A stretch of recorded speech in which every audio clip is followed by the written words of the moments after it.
بسم اللہ الرحمن الرحیم۔ عزیزان السلام، السلام علیکم ورحمۃ اللہ وبرکاتہ۔ عزیزم، آج کی ہماری گفتگو بدعت کے حوالے سے ہے۔ اولا ہم اس کی لغوی تعریف کریں گے، اس کے بعد اصطلاحی کریں گے، اس کے بعد ہم اس کی جو اقسام ہیں اس پر گفتگو کریں گے۔ سب سے پہلے آپ لغوی تعریف سمجھ لیجئے۔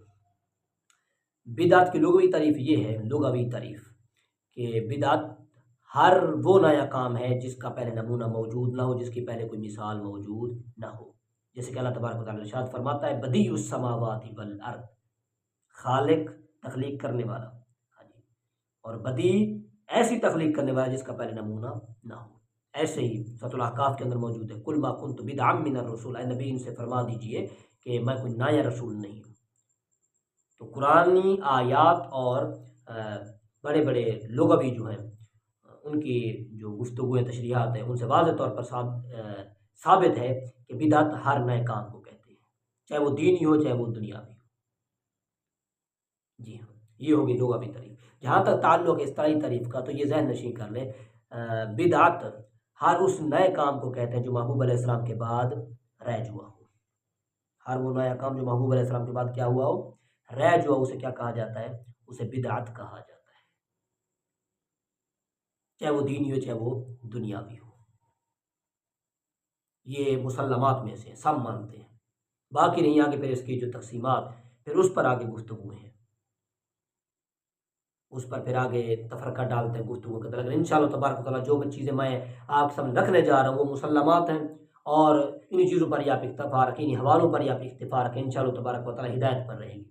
ان کے پیچھے نہ پڑیں، یہ جو فرقے بعض مولوی ہیں، انشاءاللہ تبارک و تعالیٰ ہدایت پر رہیں گے۔ اب آتے ہیں اقسام کی طرف۔ یہ ذہن نشین کر لیں کہ ہر وہ کام جو محبوب علیہ السلام کے بعد نکلا، دینی ہو چاہے دنیاوی ہو، دینی ہو چاہے پھر وہ دنیاوی ہو، وہ دو قسم پر ہوگا۔ دیکھیں گے یا تو وہ سنت اور واجب سے ٹکراتا ہے یا نہیں ٹکراتا۔ اگر تو وہ سنت اور واجب سے ٹکرا رہا ہے تو پھر وہ بری بدعت ہے، بدعت سجیہ ہے۔ اگر تو وہ نہیں ٹکرا رہا، اس سے کوئی سنت نہیں چھوٹتی، کوئی واجب نہیں چھوٹتا، تو وہ بدعت حسنہ ہے۔ اسی تقسیم کو لیا ہے بڑے بڑے اکابرین نے، ابن حجر اسقلانی نے، جلال الدین سیوطی نے، ابن حجر مکی ہیثمی نے، علی قاری نے، عبدالحق محدث دہلوی نے، بڑے بڑے اکابرین نے اسی کو لیا ہے۔ یہ تقسیمات بالکل ٹھیک ہیں۔ کام کو دیکھیں گے محبوب علیہ السلام کے بعد جو واقع ہوا ہے، وہ اگر اچھا تو لے لیں گے، اگر نہیں اچھا تو اسے چھوڑ دے دیں گے۔ دو قسمیں اولا ہو گئے، بدعت سجیہ، بدعت حسنہ۔ پھر بدعت سیئہ کے آگے دو قسمیں، بدعت حسنہ کی آگے تین قسمیں۔ بدعت سجیہ وہ بدعت جو قرآن و سنت سے ٹکرا رہی تھی، اسے چھوڑ دیا گیا، اس کی آگے پھر کیا ہے؟ دو قسمیں ہیں۔ پہلی قسم ہے بدعت مکروہ، دوسری ہے بدعت حرام۔ بدعت مکروہ وہ ہے جو کسی سنت سے ٹکرا رہی ہو، اور بدعت حرام وہ ہے جو کسی واجب سے ٹکرا رہی ہو۔ ایسی بدعت کو چھوڑ دیا جائے گا۔ ایسے ہی اگر دوسری جانب دیکھیں یہ بدعت حسنہ کو، تو اس کی جو تین قسمیں وہ بھی کچھ اس طریقے سے، ایک ہے بدعت مباحہ، ایک ہے بدعت مستحب، اور ایک ہے بدعت واجبہ۔ بدعت مباح یعنی نئے نئے کھانے آ جانا، نئے نئے کپڑے آ جانا، یہ بدعت مباح ہے، نبی علیہ السلام کے دور کے اندر نہیں تھی، یہ کیا ہے؟ مباح ہے۔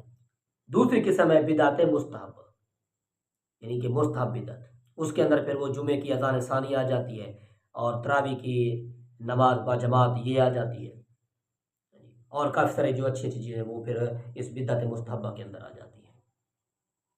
تیسری جو قسم ہے وہ ہے بدعت واجبہ، یعنی بعض اوقات بدعت صرف جائز ہی نہیں ہوتی، مستحب ہی نہیں ہوتی، واجب بھی ہو جاتے، جیسے صرف و نحو ہو گئی۔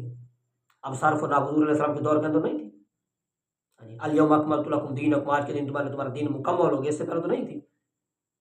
نہ ہی حضور علیہ السلام کی وصال ظاہری تک ہوئی، بعد میں صحابہ نے پھر اس کو رائج کیا صرف و نحو، کیونکہ جب اسلام عجم کے علاقوں کے اندر پھیلا تو لوگوں نے ترمیم کرنی شروع کر دی، تو پھر اصحاب نے یہ سوچا، ایک روایت کے مطابق حضرت عمر نے، ایک روایت کے مطابق حضرت علی نے یہ مشورہ دیا، پھر اس کے مطابق آگے کارروائی ہوئی، علم نحو مرتب ہوا، پھر علم صرف لوگوں تک یہ پہنچایا گیا تاکہ یہ پڑھ کر کے اجمی لوگ پھر قرآن اور حدیث کی طرف آئے۔ حدیث تو اس دور کے اندر بھی مرتب نہیں ہوتی تھی، بعد میں یہ مرتب ہوئی، اس دور کے اندر منع تھی۔ قرآن مرتب ہونا شروع ہو گیا تھا ابو بکر صدیق کے اندر دور کے اندر ہوا، پھر اس کے بعد جو عثمان کے دور کے اندر ہوا، اور وہی مصحف عثمان ہی آج کل رائج ہے۔ تو یہ 3 قسمیں ہو گئی بدعت حسنہ کی، وہ 2 قسمیں ہو گئی بدعت سیئہ کی۔ جب تک کوئی بھی مسلمان ان کی معرفت نہیں پاتا یا نہیں رکھ سکتا، تب تک وہ ان مسائل کے اندر الجھا رہے گا۔ جب اسے معرفت حاصل ہو جائے گی ان اقسام کی، تب انشاءاللہ تبارک و تعالی وہ فرقے بازی کو ہوا نہیں دے گا، مسلک کی امتیازات کو یہاں نہیں رہے گا، نہ ہی مسلک کی امتیازات کی خاطر اس طرح کے معاملات کرے گا۔ جی ذہن نشین کر لیں آپ۔ تو یہ 5 قسمیں ہو گئی۔ پہلی آپ نے تعریف یاد کرنے لغوی، نمبر 2 اس طرح تعریف کو اپنے ذہن میں رکھنا ہے، نمبر 3 آپ نے ان تقسیمات کو دیکھنا ہے۔ اب یہ سوال ہو سکتا ہے کہ یار یہ جو بعد میں بدعت آپ نے کہا ہے حسنہ، کیا کوئی بدعت اچھی بھی ہو سکتی ہے؟ ایک یہ۔ دوسرا سوال یہ ہے کہ آپ نے کہا ہے کہ ہر نئی چیز جو نبی علیہ السلام کے بعد نکالی گئی وہ بدعت ہے، دینی ہو یا دنیاوی ہو۔ یہ دنیاوی تو آپ خود قید لگا رہے ہیں، دینی چیز تو ہمارے سمجھ میں آتی ہے۔ تو یہ 2 سوال ہیں۔ سب سے پہلے ہم نے ثابت کرنا بدعت حسنہ کو کہ بدعت حسنہ کا ثبوت بھی ہے کہ نہیں ہے۔ تو اس حوالے سے یہ ذہن نشین کر لیں کہ قرآنی آیت سے بھی یہ ثابت ہے اور محبوب علیہ السلام کے فرامین سے بھی ثابت ہے، اصحاب کے اقوال سے بھی ثابت ہے، وہ اقوال جو مرفوع درجے کے ہیں۔ سب سے پہلے آپ قرآن کی آیت سماعت کر لیجئے، 27واں پارہ ہے، سورۃ الحدید ہے۔ اللہ تبارک و تعالیٰ ارشاد فرماتا ہے کہ ہم نے عیسائیت پر کوئی رہبانیت ضروری نہیں کی تھی، لیکن انہوں نے بعد میں رہبانیت اختیار کر لی اور شادی سے رک گئے، صرف کس کے لیے؟ اللہ تعالیٰ فرماتے ہیں میری رضا چاہنے کے لیے۔ سو وہ انہوں نے اچھا کام کیا، سو انہوں نے کیا کیا؟ اچھا کام کیا۔ مفسرین کے تشریحات اس پر موجود ہیں۔ لیکن بعد میں پھر جو لوگ انہوں نے پھر اس حق کی رعایت نہیں کی، پھر وہ شادی کیونکہ چھوڑ چکے تھے ظاہراً طور پر، کلیسا کے اندر وہ مقیم ہو گئے تھے، وہیں پھر عورتیں بھی مرد بھی، پھر وہیں سے پھر زنا شروع ہو گئے، برائیاں شروع ہوں گی، فحاشی شروع ہو گئی، اور اس حق کی وہ رعایت نہ کر سکے۔ جب تک وہ اللہ تعالیٰ فرماتے میری رضا چاہنے کے لیے رہے تب تک تو ٹھیک تھے۔ یہیں سے پھر علماء نے بدعت حسنہ کو نکالا۔ کیوں؟ لفظ کیا؟ ابتدعوها، وہی بدعت والا لفظ کہ انہوں نے ایک نئی بدعت نکالی، لیکن اللہ تعالیٰ فرماتے میری رضا چاہنے کے لیے، میں نے ان پر فرض نہیں کی تھی، انہوں نے خود ہی شادی کرنا چھوڑ دی کہ ہم عبادات کریں گے، اپنے اللہ کو راضی کریں گے، اور برے عقیدے بھی ان کے نہیں تھے جس طرح آج کل کے ہیں، نہیں تھے ان کے۔ تو پھر اس پر مفسرین نے پھر کلام کیا کہ انہوں نے اچھا کام کیا، یہیں سے بدعت حسنہ کو نکالا گیا ہے۔ اور ابتدعوا کا لفظ ہے، بدعت سے ہے، ایک ہی معنی ہے، صرف ابواب کا فرق ہے۔ ایسے ہی اس کا ثبوت ہمیں احادیث سے بھی ملتا ہے۔ مسلم پڑھیں، جلد 1 پڑھیں اور کتاب الزکوٰۃ پڑھیں، غالباً واضح طور پر موجود ہے۔ محبوب علیہ السلام نے فرمایا من سن فی الاسلام سنۃ حسنہ، فرمایا جس نے اسلام کے اندر کوئی طریقہ نکالا، نیا طریقہ نکالا، بس اس کے لیے اس کا اجر ہوگا، بعد میں جو بھی وہ کام کرے گا اسے اس کا ثواب ملتا رہے گا، کیونکہ نکالنے والا وہ ہے۔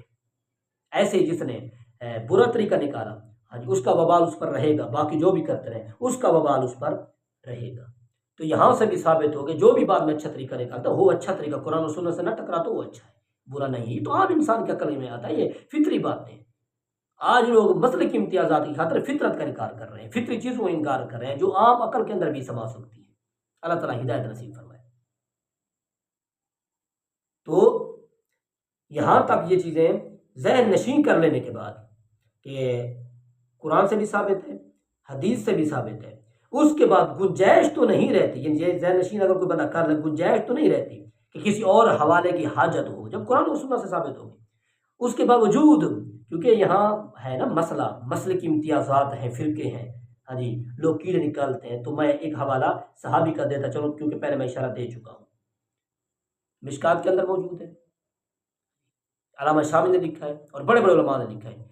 حضرت عبداللہ بن مسعود نے فرمایا کہ ما رأى المسلمون حسنا فهو عند الله حسن، جسے مسلمان اچھا سمجھے کوئی بھی بات والا کام وہ اللہ کے ہاں بھی اچھا ہے، وہ اللہ کے ہاں بھی اچھا ہے۔ اور یہ اس درجے کی روایت ہے کہ کل مرفوع، اسے مرفوع کا درجہ دیا جائے، یہ موقوف درجے کی روایت نہیں ہے، یہ علماء سمجھ رہے ہوں گے۔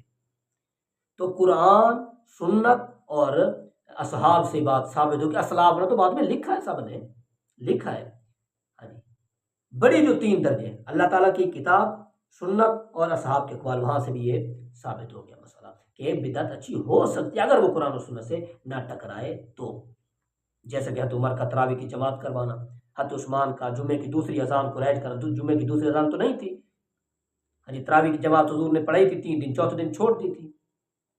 حضرت ابوبکر صدیق کے دور کے اندر تراویح کی جماعت نہیں ہوئی، حضرت عمر نے شروع کروائی، اور یہ بھی ساتھ میں نعم البدعۃ ھذہ، یہ کتنی اچھی بدعت ہے، یہاں سے بھی ثابت ہو گیا کہ بدعت اچھی ہو سکتی ہے، بخاری شریف ہے۔ ایسے جمعے کی دوسری جو اذان شروع ہوئی حضرت عثمان کے دور کے اندر شروع ہوئی، پہلے نہیں تھی، یہ بھی بخاری کے اندر موجود ہے۔ ایسے قرآن جمع نہیں ہوا تھا، لکھا نہیں گیا تھا، حضرت ابوبکر صدیق نے قرآن کو لکھنا چاہا، ہاں جی، بعض صحابہ نے اعتراض کیا کہ وہ کام جو حضور نے نہیں کیا آپ کیسے کر سکتے ہیں، تو حضرت ابوبکر صدیق نے جب یہ کہا کہ وہ خیر یار وہ کام اچھا ہے، یہ جو ہم لکھ رہے ہیں یہ اچھا ہے، صحابہ چپ ہو گئے۔ اگر اعتراض کرنا ہوتا تو وہ کرتے، یا چاہے اچھا ہے حضور نے نہیں کیا تو نہیں کرنا چاہیے، لیکن نہیں، صحابہ جانتے تھے، ہم سے زیادہ علم والے تھے، وہ اس فرقوں والی بات سے دور تھے۔ یہ لعنت تو آج پڑی ہے نا، کچھ عرصہ پہلے، کچھ سالوں پہلے تو نہیں تھی، لاکھ اختلافات ہوا کرتے تھے، وہ سارے ایک ساتھ رہتے تھے۔ تو اس سوال کا جواب ہو گیا کہ بدعت حسنہ ہو سکتی ہے، یعنی کہ اچھی بدعت ہو سکتی ہے۔ جہاں تک سوال ہے یہ کہ دینی اور دنیاوی، یعنی کہ دنیاوی کی قید لگانا دینی کے ساتھ، یہ کہاں سے ثابت ہے، تو یہ ذہن نشی کرے، کل بدعت ضلالہ، ہر بدعت کیا ہے، گمراہی ہے، ہر بدعت کیا ہے، گمراہی، یہ موجبہ کلی ہے۔ اگر آپ استثناء خاص کرتے ہیں کہ یار یہ دنیا صرف دینی چیزیں دنیاوی نہیں ہے، اس کا ثبوت آپ دیں گے، اور پھر موجبہ کلیہ کا جو توڑنے والا ہوتا ہے وہ سالبہ جزیہ بھی ہوا کرتا ہے، سالبہ جزیہ سے موجبہ کلیہ ٹوٹ جاتا ہے۔ جب آپ دنیاوی کو خارج کر رہے ہیں تو آپ موجبہ کلیہ کو توڑ رہے ہیں، اگر آپ علم رکھتے ہیں تو، اگر آپ نے درس نظامی کیا ہے تو، اگر آپ کو منطق آتی ہے تو۔ جی ہاں، مثال کے طور پر ایک بندہ کہتا ہے کہ اس ملک کا ہر صدر جو ہے وہ اچھا ہے، ساتھ میں پھر کچھ دیر بعد کہتا ہے فلاں برا ہے۔ اب اس کا فلاں کو برا کہنا اس کا سارا موجبہ کلیہ کو توڑ دیتا ہے، اس کی ساری گفتگو کو پانی پھر جاتا ہے۔ تو جو صاحب علم ہے وہ ان باتوں کو سمجھتا ہے۔ تو یہ بھی جواب ہو گیا، اور بھی تفسیر ہے اس پر تو میں نے کافی سارا لکھا بھی ہے اور کافی سارے میں نے بیانات بھی دی ہیں، لیکن ذی شعور شخص کے لیے میں سمجھتا ہوں اتنا کافی ہے۔ خدا کا نام لیں، ایسی چیزوں کو مسلک امتیازات کا حصہ نہ بنائیں، دیگر معاملات بھی چھوڑ دیں، اسے بھی چھوڑ دیں۔ تمام پر انشاءاللہ تبارک و تعالیٰ میں گفتگو کروں گا، میں چھوڑنے والا نہیں ہوں، میں بھاگنے والا نہیں ہوں، تمام مسائل کو انشاءاللہ تبارک و تعالیٰ میں ذکر کروں گا۔ آگے ہر ایک کی اپنی مرضی ہے، مانے یا نہ مانے، جس پر وہ لگے اسی پر ڈٹے رہیں یا پھر حقیقت کا سامنا کریں۔ اللہ تبارک و تعالیٰ ہم سب کو حقائق سمجھ کر کے پھر ان حقائق پر عمل پیرا ہونے کی توفیق عطا فرمائے۔ آمین، وآخر دعوانا الحمدللہ رب العالمین۔